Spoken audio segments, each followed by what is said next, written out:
Yo, what's up guys? Welcome sa Modern Tips 2.0.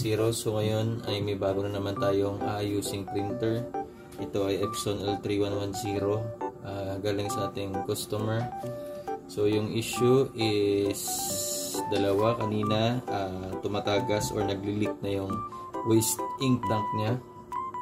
At ngayon itong jump paper daw, tapos nagbi-blink lahat ng ilaw katulad ng power button, tsaka yung cartridge at paper button. So ito, nagbi-blink lahat. So ipapakita ko sa inyo. So ito guys, yung ano natin, Epson L3110, naka-pigment ink yan. So ayan, matapos mag-jam daw yung papel, ay ganito na lang, ayaw na mag-print. So ayusin natin to ngayon. Sa mga hindi pa nakapag-subscribe, mag-subscribe na kayo para maging updated kayo sa mga future repairs pa natin. At ngayon, tapusin yung video para makita nyo kung ano nga ba ang reason kung bakit nagkakaganito yung printer niya. So tara na!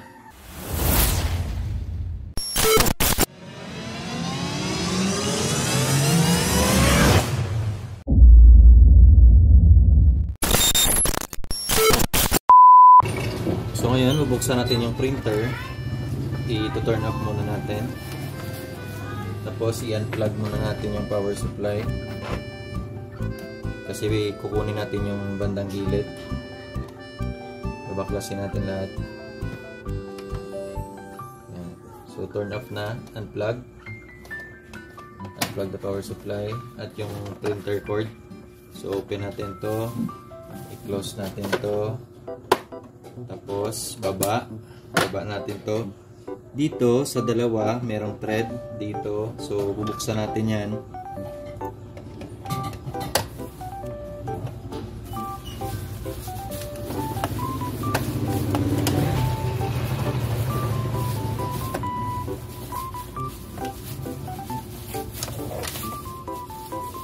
So itago natin mabuti yung mga tornilyo para hindi mawala. So yun lang, dalawang tornilyo lang dito sa harap, tapos pwede na natin siyang itaas. Ayan. So itataas natin siya. Unang gagawin pag ganito yung error is tingnan kung may mga foreign objects na nakapasok dito, like mga laruan, mga pins, mga munting bato, o di kaya punting bagay na pumapasok dito sa ano natin, sa feeder natin. Lagi dito yan pumapasok. So pag bumara yan, hindi na yan makakapag-print. So tingnan natin mabuti dito. Ayan. So gamitan natin ng so lagyan natin ng kahit anong bagay dito na makakapag-stand dito para itaas natin siya. Tapos syempre lalagyan natin ng ilaw. At syempre, tingnan natin.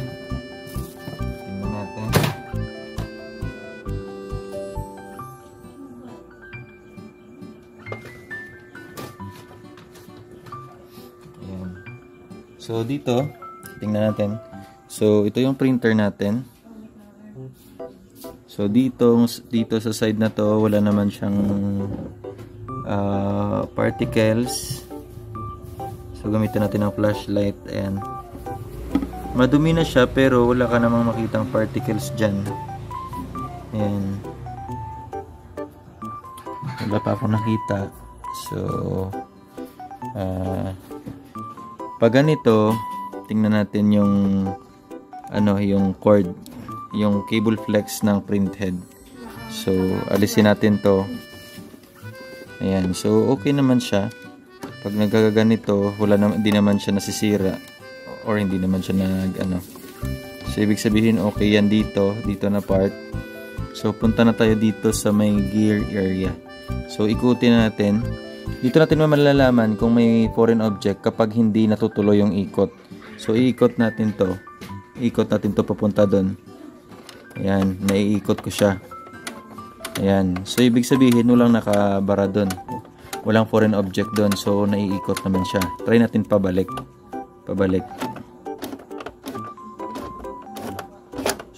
Ayan, so naiikot naman. Ibig sabihin, okay yung walang foreign object. So dito tayo sa bandang gilid, baka may na-dislocate or na-dismantle na dyan na mga parts niya. So tara.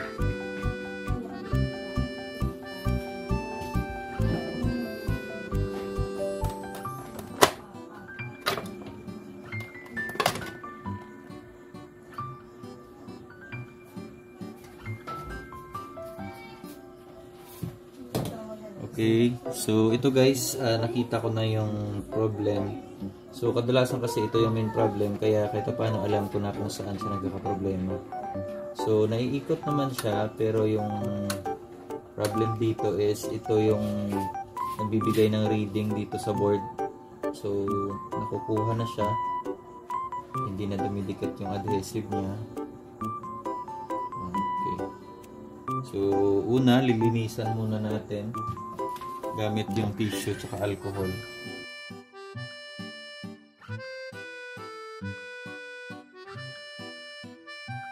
Tapos para yung niya, yung adhesive niya is dumikit ulit, i-reheat natin to or lagyan nyo ng adhesive or kahit na ano pwedeng ilagay dito. Importante dumikit siya dito. So dahil meron ako ditong adhesive, pwede namang double-sided tape pero mabilis siyang makuha. Pero kung may adhesive kayo, di kaya yung glue stick dito sa labas, pwede naman siya.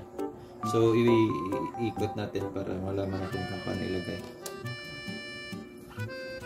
So dito yan siya nilalagay guys. Dito yan. Para yung ikot nababasa dito kasi may sensor dito papunta sa board.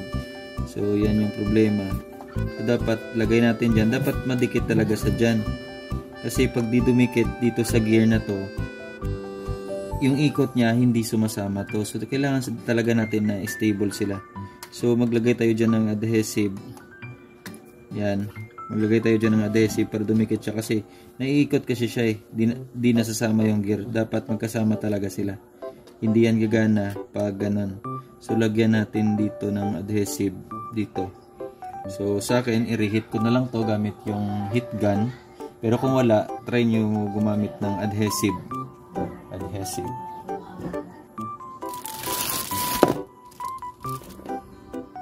So gamit yung heat gun natin, i-reheat natin para dumikit ulit yung adhesive niya.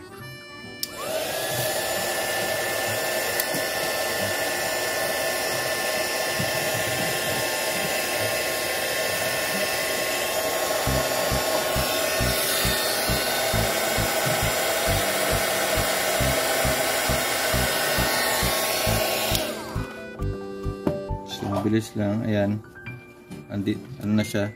Ang dikit na niya. So, dikit na natin yan dito. Ayan.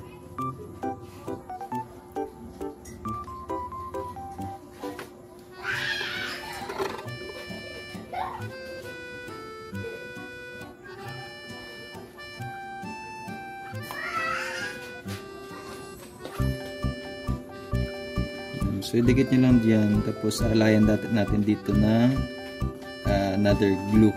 So, dahil may glue ako dito na parang shoe glue. O pwede naman glue stick na konti lang. Okay, so dahil wala nang laman yung sino ko, susubukan natin gumamit ng glue stick. Maliit na glue stick. Konti-konti lang dito natin ilagay guys. So, dito lang para hindi siya umiwalay. Okay. Konti lang guys. DIY muna tayo ngayon kasi wala tayong glue. Diyan. Yan. Tapos ganoon din sa kabila. Sa baba. So, antayin nating matuyo yan. So, abang nag-aantay matuyo ito, so, iikot muna natin. Linis-linisan muna natin to. Para paano malinis siya kapag ibalik natin.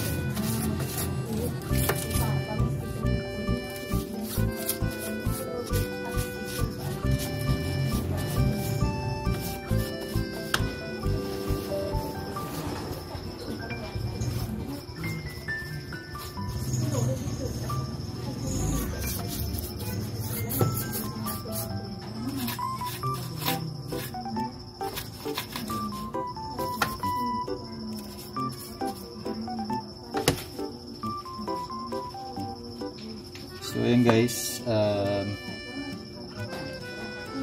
dahil tuyo na, itry natin paanda rin para makita ninyo. Hindi ko muna siya ibabalik. So ito, ibababa ko muna to para okay. Ayan, ito yung lights nya. Ipa-plug natin yung power nya dito. Ayan, so na-plug ko na guys. Turn on natin. Pakita ko muna sa inyo yung dito, yung sa bandang gilid. Ayan, kung naiikot ba. Ayan, so turn on tayo.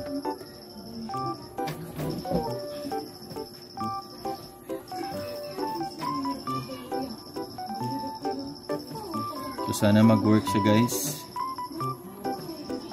para mabilis yung repair natin.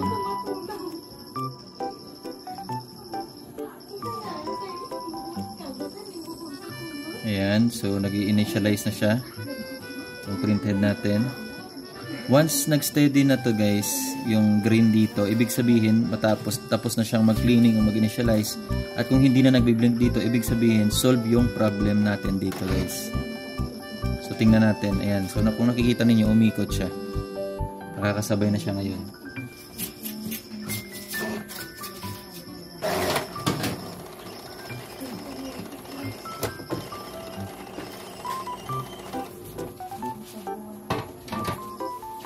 Ayun, so perfect.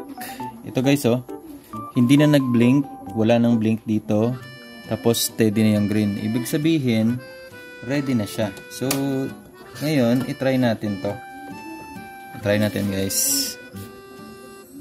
Ayan, labas natin to, tapos ito, mag-photocopy tayo. Photocopy mo na gamitin natin. Ayan, so ito yung ipupotocopy natin guys. Ito.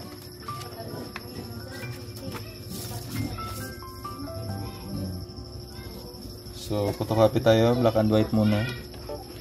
Sana okay pa yung ink niya kasi medyo natagalan din eh. Pigment kasi, pag pigment laging humingi ng ng cleaning. So ayan oh, ang ganda ng print niya oh. So ganda ng ikot niya. Ayan guys, kung nakikita ninyo, nakakapag-print na tayo. So try natin sa colored. Try natin sa colored guys. Try natin mag-colored. Ito, gamitin natin to. So ayan oh. Natapos ng isang print, nag-i-initialize siya. So tingnan niyo mabuti yung ikot niya. Ayan. Ayan. So nakakasabay na siya, di tulad nung nakaraan na sumasagi siya dito tapos hindi maganda yung pagkadikit ng adhesive. So ngayon, mag-colored printing tayo. Ayan. Sana okay siya. Ayun. Kagat agad, ang bilis. 'Di ba? Yan guys, nakakasabay na siya. DIY lang 'yan. Ayan, so sana makatulong ito sa inyong video. Tingnan natin yung anong kalalabasan ng color niya. So I think may something kulang sa ink niya. So yun naman yung isusolve ko ngayon. So abangan sa next video kung paano mag-solve ng mga missing colors. So isusolve ko to mamaya.